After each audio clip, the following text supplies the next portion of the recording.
This is Summit Lake Rest Area, just outside of Paxton. Little potty break, and check out these mountains.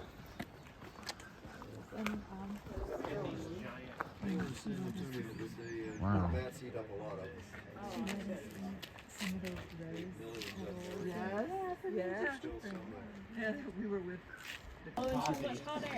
Okay, here's part of the pipeline here on the other side of the road. Alaskan pipeline. I think he said over 7 million gallons a day. Gulcana River here, and a little place where they can catch salmon later in around August. Gulcana. And it's pretty nice here. And this is, of course, still where we was taking our little potty break. Better get on the bus.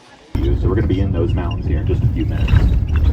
So you'll hear another name for each of these salmon. They have another name. Chum salmon, we call dog salmon in Alaska. You can eat all 5 types of these salmon. They're not going to hurt you. They're good to eat. But chum salmon is considered a lower quality salmon, so Alaskans predominantly catch those to feed to their dogs. People have a lot of dogs up here, especially kennels that mush dogs and have kennels of 20, 30, 40 dogs. Then you catch a lot of chum salmon to feed, supplement your dog's diet. Now, if you go home to your supermarket and you see them selling chum salmon, just remember that's what Alaskans feed to their dogs. So we like to eat a different salmon up here.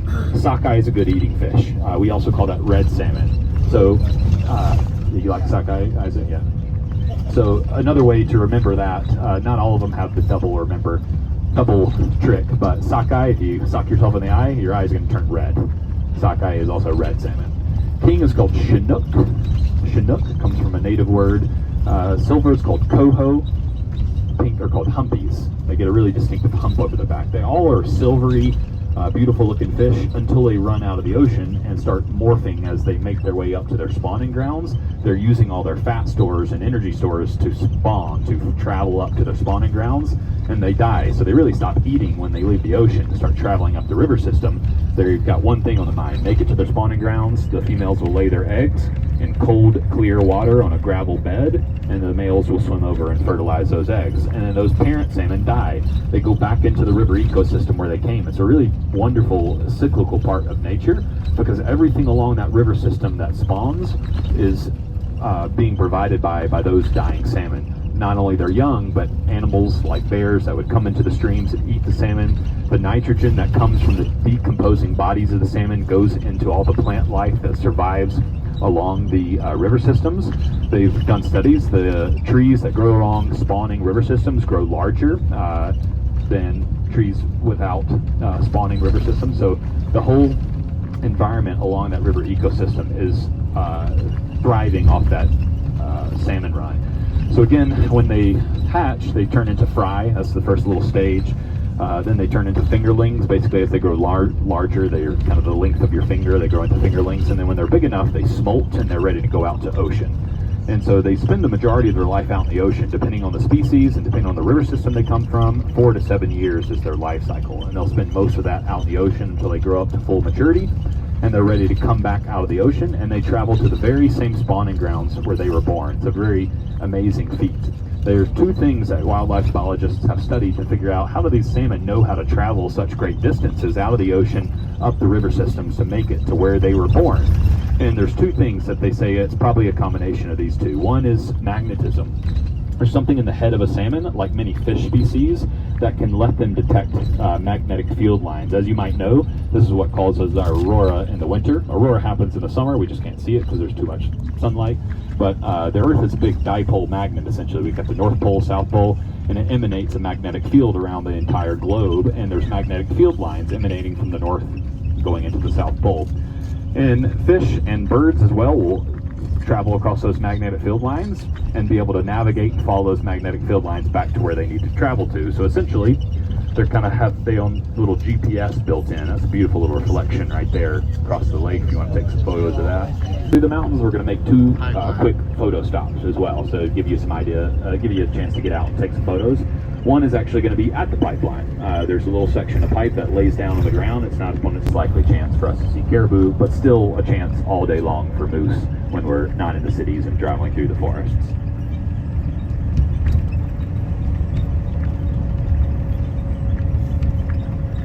Or the pipeline. Kept saying to her all week, because again, I've worked up here 16 years, and she is the only sibling to ever have come up and visited me.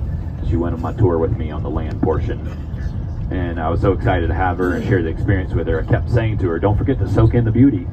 And I kept saying that to her over and over. I think she got annoyed with me. But that's what I feel with you right now. Don't forget to soak in the beauty as we go through it. Make sure you soak it in. Alaska has a lot of spectacular scenery to enjoy, so don't forget to soak in the beauty this week. Yeah, we're getting this beautiful exposition of different color rock up here again, similar to like we saw that little stretch in the Talkeetnas where you get the oxidized iron coming out of the mountains. And this little section we're going to drive around, they call it rainbow rocks, essentially, where there's lots of different colors you're going to start seeing up on the mountainside here. And not a far stretch of the imagination to wonder why they call it rainbow rocks. You'll see all these different, little dark gray, sort of purple tinge, reds, oranges in the mountainside with the green of the tundra and the trees running up the hillside.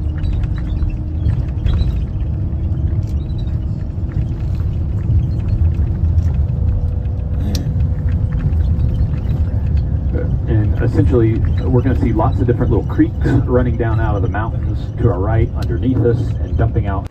Russ has been here before, and he might know some of this, but for those that haven't seen the pipe up close and personal,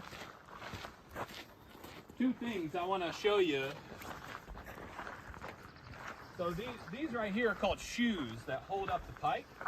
Underneath these shoes are Teflon strips. You come over here and you can feel right under the shoe a very slick material made out of Teflon, and that's designed so the pipe can slide across these ground supports. Now, this is abnormal for the pipe to be on the ground like this. You see right up the hill there, they have those poles sticking up. Those are called vertical support members. That's what this pipe used to sit on, a vertical support member. In 2002, they had a 7.9 quake, and some of those members were damaged. The pipe shook around in the earthquake, and it laid down on the ground here. And rather than build it back up on those vertical support members, they just they let it stay on the ground, they propped it up, and they put it on these slide strips here and just set it back down because it didn't break the pipe at all.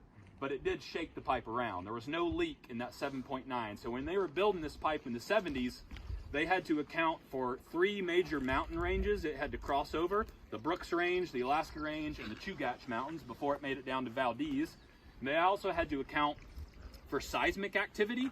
There is so much seismic activity, like we talked about, where the faults meet of the tectonic plates of the North American and the continental plate being pushed up, subducted by the Pacific Oceanic plate. Well, here in the Alaska Range, we also have what's called the Denali fault, the big fault line here. And they had a big release of pressure in 2002. It was a 7.9 quake, and the pipe was just fine. It shook around, but it didn't leak any oil. It was designed to handle the shake and the movement. The other thing that's really interesting that people have to think about, that the engineers had to think about, was the extreme temperature fluctuation, the temperature variance. As people might know, as things warm up, all the little molecules and atoms that make up something, they start moving around, and so things expand. Well, when things get cold, all those molecules and atoms start slowing down and they stop moving and things contract. And that's the general nature of expansion and contraction when things go from hot to cold. Well, in Alaska, in the Arctic and subarctic, we have over 150 degree temperature swings. We'll get 90 degrees Fahrenheit in the summer. Fairbanks's record high is 99 degrees Fahrenheit. Their record low is minus 72. There's places in Alaska that have gotten minus 80. So you can think about there's 150, 160 degree temperature swing from summer to winter, and this steel that's underneath this insulation, so this is the encasing, expansion and contraction when things go from hot to cold. Well, in Alaska, in the Arctic and subarctic, we have over 150 degree temperature swings. we'll get 90 degrees Fahrenheit in the summer. Fairbanks's record high is 99 degrees Fahrenheit. Their record low is minus 72. There's places in Alaska that have gotten minus 80. So you can think about there's 150, 160 degree temperature swing from summer to winter, and this steel that's underneath this insulation, so this is the encasing, sheet metal encasing insulation, and underneath that steel, the steel also expands and contracts with heat. There's also warm oil flowing through it, and then it experiences the temperature variance of outdoors being minus 60. In reality, that expansion and contraction in a pipe makes it lengthen and shorten. And so what is happening is, you might have noticed as this pipe is built, when we drive alongside, it's not in a straight line. They've built zigzags into it. And that's to account for that lengthening and shortening of the pipe. So as it goes through 150 degree temperature swings from winter to summer, as it expands and contracts, it lengthens. They accounted if they didn't build that zigzag over about 800 feet of pipe, it could change almost 11 feet. And that is a lot if you apply that over to 800 miles. And so if they didn't build that extra zigzag, that pipe would snap in two. And so if you time lapse this thing, if you look a picture overhead and time lapse it over a course of time, this thing is wiggling like a snake. It's moving. You see how these shoes are on the far side of the strip here, and in other sections it's not quite as far. It's shifted over as it's gone through those temperature variances as well as shakes from the earthquake. And so they've built the shoes so it can slide naturally with the movement of the earth and the temperature variance. So there's Teflon strips under there. These are called bumpers. So when they used to sit on those vertical support members up there, that was to keep them from falling off the edge of the platform. So those poles are called vertical support members, and they have horizontal support members between those poles. And if they get up to the edge, these bumpers bump up against that pole. Does that make sense? So most places it's not on the ground like this. It's built off ground, held up by vertical support members across a platform. And if it slides so much to the edge of the support member, it hits that bumper there. You can see little radiator fins on the top of those vertical support members. We'll talk about that in the coach, and we'll wrap up our talk out here so we can keep traveling, get out of the bugs a little bit. But a very fascinating piece of engineering here, the Alaska Pipeline.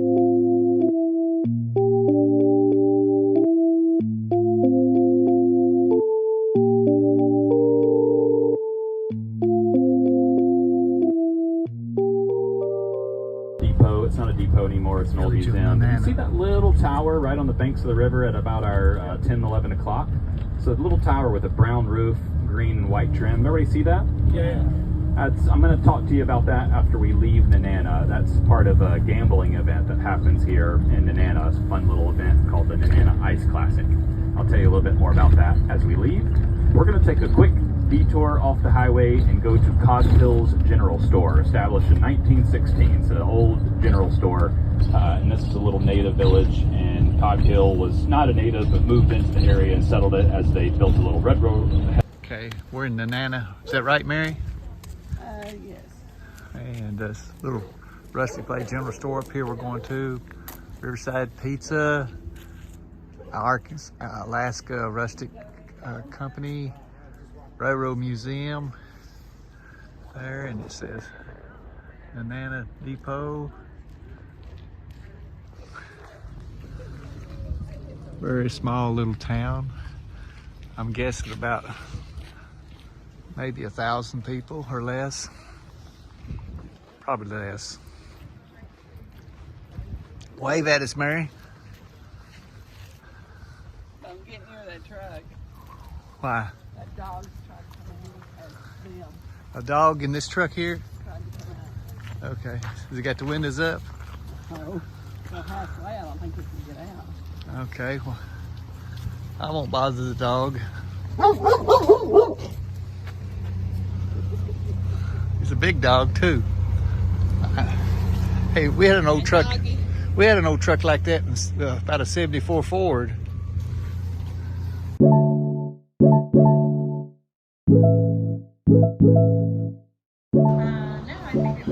This is Mount McKinley, Denali rather, and this is a scenic view of it.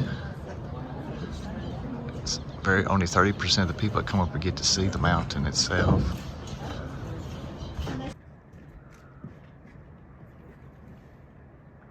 Look how much taller it is than the other mountains. Everest in the Himalayas is a 29,000 foot mountain. However, the base plateau that Everest rises out of is 17,000 feet already. So the base plateau, all the surrounding mountains around it are already up 17,000 feet above sea level. So there's lots of different ways to measure mountains. If you get into it, it gets pretty nitty gritty, and there's a lot of different ways to measure a mountain. One of the other ways to measure a mountain is its prominence, or its base to peak rise, or its vertical relief.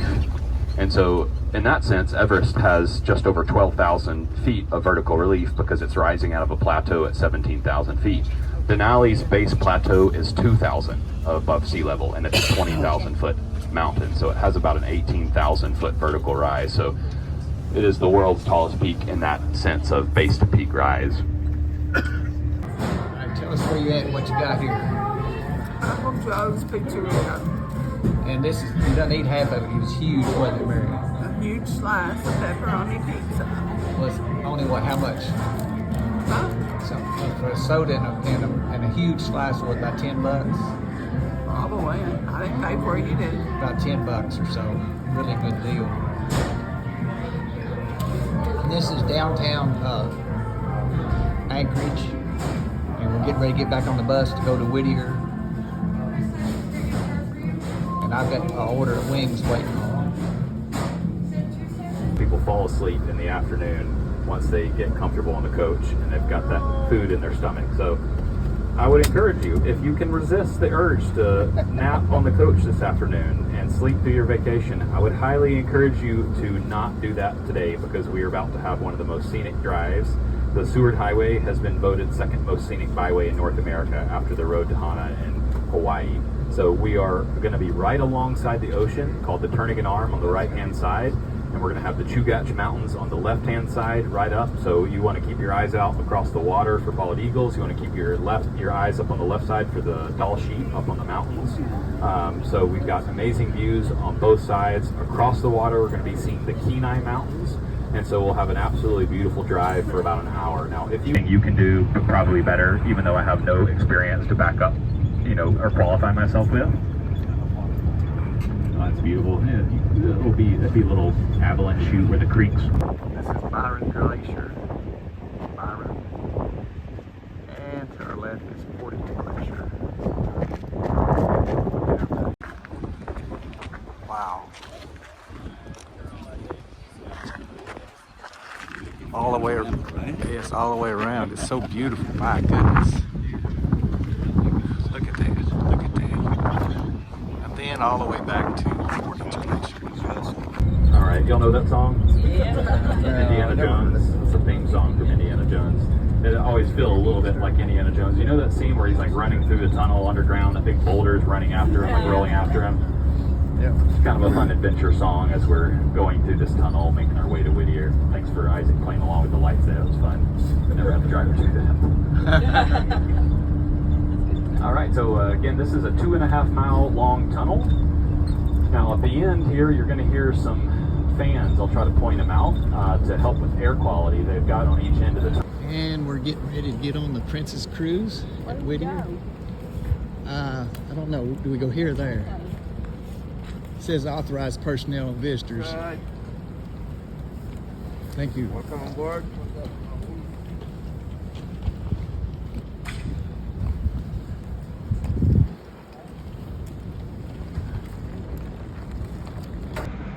All right. This is from our balcony in Whittier of the ship. And say something, Mary. We are on our ship in Alaska. D611's our room, right? Yep. All right. Then look out here again. Here's our little boats for emergency and parting at sea.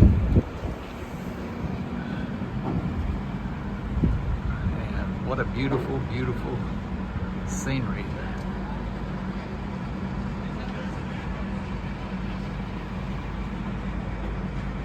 Wow.